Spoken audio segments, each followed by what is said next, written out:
And to find out just how Brexit could impact the global economy, I spoke to our global economics analyst, Saruhan Hatipoglu.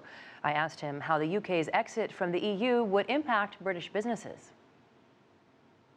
Gordon Osborne, the Chancellor, opened the International Festival for Business today, and he said it would take about 2 years if Britain voted for exiting the EU, 2 years to leave the EU, and then 5 years to negotiate all the deals. So I guess if you're in the public sector as a bureaucrat, that would be a great opportunity for you to go in there and conclude these deals. But other than that, if you look at the manufacturing industry, there's an argument here, especially out in the street, you hear that a lot. Brexit would provide the manufacturing industry, or it would remove all these burdens on the manufacturing industry that are imposed by the EU. So that would be a more competitive industry. Tourism in the short run, I'm hearing quite a bit in England, would be positively affected because of the immediate impact on the pound, which would depreciate quite a bit if a Brexit vote came in. But overall, those arguments are very limited, and the impact, especially the long-term impact of a Brexit, is much more pronounced in a negative way for the UK. Now, you've been out and about in the UK since you got there a couple of days ago. What do you hear on the street, literally, when you go to a pub or when you stop and talk to somebody at a bus stop? How does the average person that you're talking to feel about this upcoming Brexit vote? Well, it helps that year 2016 is going on, so you could go to pubs and talk to a lot of people about this. And what I've seen in 2 days, I don't know if it makes a rule really. 2 days is such a short time, but there's a big disconnect between what the business people, what the government wants versus what the people on the streets in Liverpool are talking about. They are more so towards getting their sovereignty back. That's the word that I heard quite a bit on the pubs or talking to people on Liverpool in different places.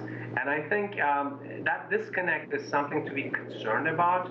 But again, overall, with the Labour Party also coming in for to stay in the European Union, I think the overall decision is going to be for staying in. But the UK has to close that gap between the business, the government, and the people out there on the streets.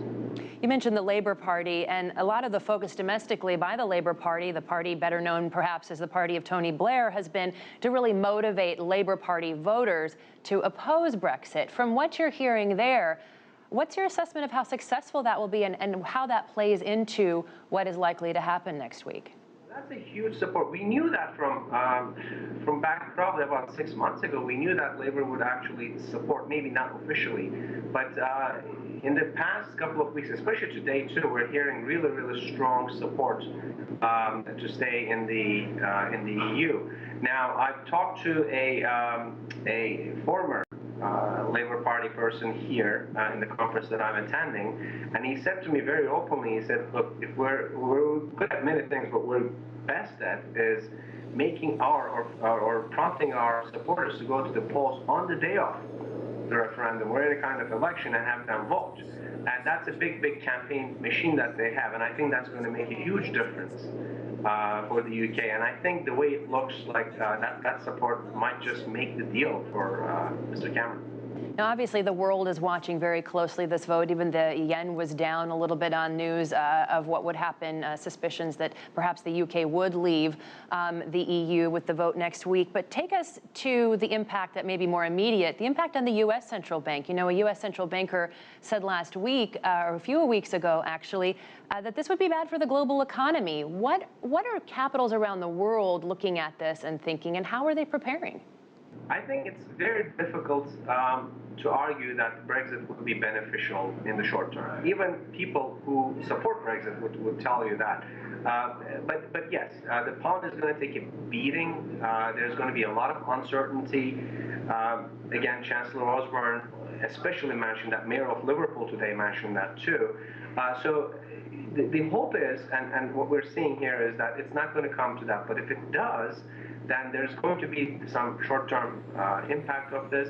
They're talking about traders getting their money out of the stock market a couple of days before the referendum, so that they could protect themselves in case there's a Brexit vote. So there's a lot of nervousness, Jessica, but at the same time, there's some confidence that it will not come to that.